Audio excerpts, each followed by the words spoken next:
warahmatullahi wabarakatuh. Alhamdulillah ya, hari ini kita bisa bertemu kembali dan belajar bersama. Hari ini kita akan belajar tematik tema 8 subtema 3 MUPEL IPS, yaitu kita akan mengamati kegiatan ekonomi dan mengelompokkan jenis-jenis pekerjaan dan corak kegiatan ekonomi yang ada di lingkungan sekitar kita. Kita langsung ke materi saja ya. Kegiatan ekonomi yang beragam juga merupakan kekayaan negeri kita, ya, karena keberagaman alamnya, ya, ada pegunungan, ada pantai dan dataran rendah, maka juga akhirnya menimbulkan keberagaman dalam kegiatan ekonomi. Nah, adanya berbagai macam kegiatan ekonomi yang dilakukan di masyarakat Indonesia, semuanya itu tergantung keadaan geografis wilayahnya, ya. Misalnya geografis wilayah pegunungan, dataran rendah dan pantai, ya. Jadi letak daerahnya, ya, letak wilayahnya. Jadi pekerjaan itu biasanya faktor alam sekitar itu mempengaruhi faktor pekerjaan atau kegiatan ekonomi sekitar. Nah, coba sekarang anak-anak perhatikan buku pangkat tema 8 halaman 130. Di situ adalah wilayah perekonomian daerah tepi laut atau tepi pantai, ya. Nah, di situ kebanyakan orang yang hidup di sana itu bekerja sebagai pencari ikan atau nelayan, ya. Di gambar halaman 130 itu adalah pelabuhan Muara Angke, ya, di dekat sana, di dekat pesisir laut.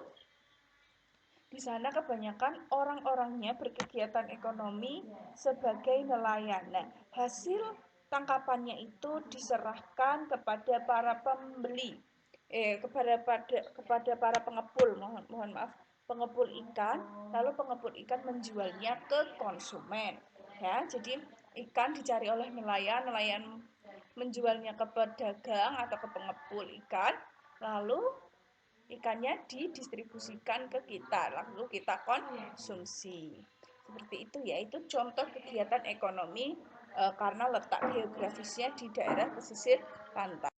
Nah, mengelompokkan jenis-jenis pekerjaan itu dibagi menjadi dua, ya.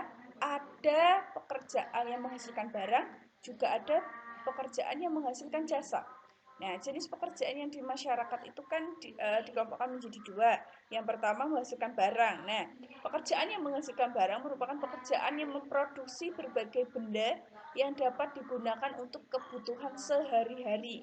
Nah, contohnya petani yang menghasilkan padi untuk kita makan, pembuat mebel yang menghasilkan perabotan rumah tangga, terus nelayan yang menghasilkan ikan, terus misalnya pabrik-pabrik industri yang menghasilkan barang-barang elektronik atau pakaian dan atau buku dan yang lain sebagainya, ya. Itu adalah jenis-jenis pekerjaan yang menghasilkan barang. Lalu yang kedua adalah pekerjaan yang menghasilkan jasa. Merupakan pekerjaan yang tidak menghasilkan barang melainkan pelayanan, ya. Jadi jasa itu pelayanan untuk memenuhi kebutuhan orang lain.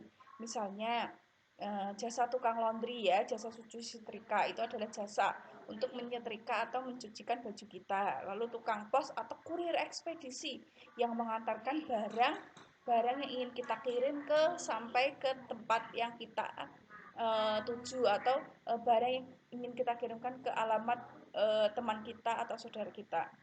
Lalu guru, ya, Bu Guru, Pak Guru itu adalah juga pekerjaan yang menghasilkan jasa, yaitu ilmu yang bermanfaat, yang mengajari kalian berbagai ilmu yang bermanfaat. Lalu ada juga dokter, ya, yang berjasa juga merawat dan menyembuhkan pasien. Jadi seperti itu, ya. Jadi itu adalah contoh pekerjaan yang menghasilkan jasa. Nah, ini ada jenis dan tugas pekerjaan yang ada di sekitar. Contohnya, ya. Contohnya nih, di daerah pegunungan, pekerjaan yang menghasilkan barang adalah petani teh. Petani teh bertugas menanam hingga memanen teh. Ya, jadi petani teh bertugasnya menanam hingga memanen teh. Lalu di lingkungan pegunungan juga ada pekerjaan bidang jasa. Contohnya jasa pengantar hasil pertanian.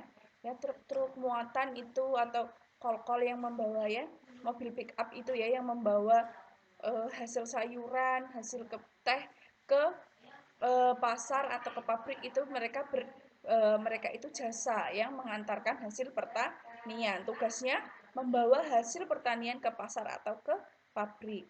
Lalu yang kedua adalah di lingkungan perkotaan. Nah, contohnya pekerjaan yang menghasilkan barang itu pedagang sayuran ya yang bertugas menjual sayuran di pasar atau biasanya mereka berkeliling di setiap komplek perumahan atau di kampung-kampung.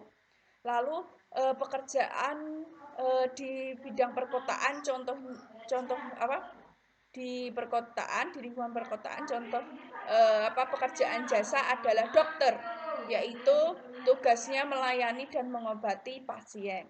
Lalu yang ketiga di lingkungan pantai ya pekerjaan yang menghasilkan barang selain nelayan adalah pedagang cindera mata yaitu mereka itu menjual cindramata khas dari pantai tersebut.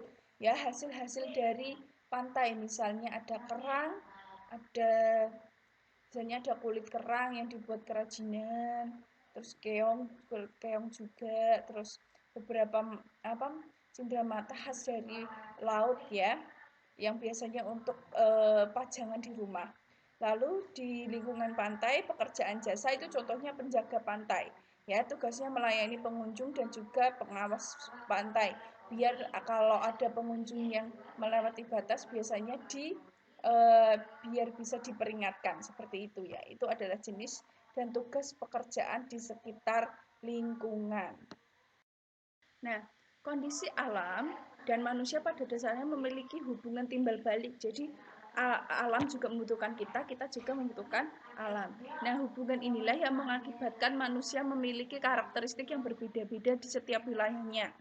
Aktivitas penduduk di suatu daerah sangat dipengaruhi oleh kondisi geografis, terutama kondisi fisiknya.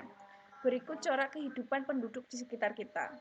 Yang pertama, corak kehidupan di pantai. Pada umumnya, bekerja sebagai nelayan, penjual jasa wisata, sektor perikanan dan perkebunan kelapa. Lalu yang kedua, corak kehidupan di daerah dataran rendah. Penduduk biasanya bekerja pada sektor pertanian, ladang, dan bentuk pertanian lainnya. Selain itu juga terdapat sektor lain yang berkembang pesat di daerah dataran rendah yaitu transportasi, industri dan sebagainya. Terus corak kehidupan daerah dataran rendah. Ya.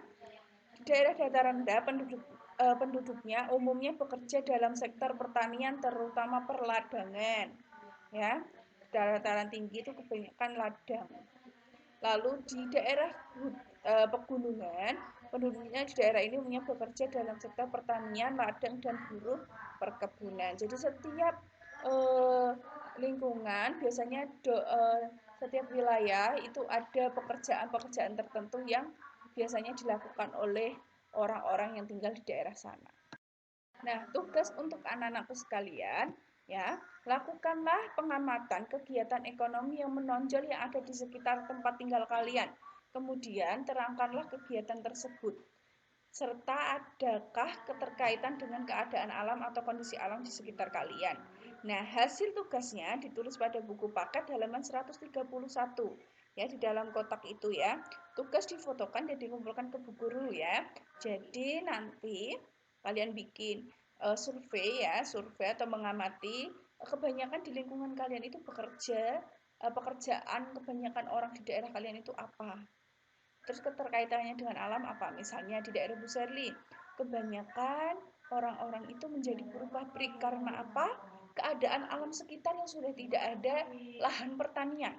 Jadi akhirnya untuk menyambung hidup di daerah Bu Serli itu kebanyakan menjadi buruh pabrik atau pekerja kantoran ya. Jadi seperti itu. Jadi karena keadaan alam yang tidak ada lahan pertanian, akhirnya kebanyakan di daerah Bu Serli menjadi buruh pabrik ya. Cukup kalian tuliskan 3 sampai 4 baris saja, tidak usah banyak-banyak, tidak usah panjang-panjang. Jadi kalian jelaskan 3 sampai 4 baris saja kegiatan ekonomi di tempat tinggal kalian karena keadaan alam yang ada di tempat tinggal kalian. Seperti itu ya. Jangan lupa ditulis di kotak yang halaman 131 setelah selesai difotokan dikirim ke Bu Sherly. Alhamdulillah, itu saja yang bisa Bu Sherly sampaikan hari ini. Semoga bermanfaat untuk anak-anakku sekalian. Akhir kata dari Bu Sherly, mohon maaf. Wassalamualaikum warahmatullahi wabarakatuh.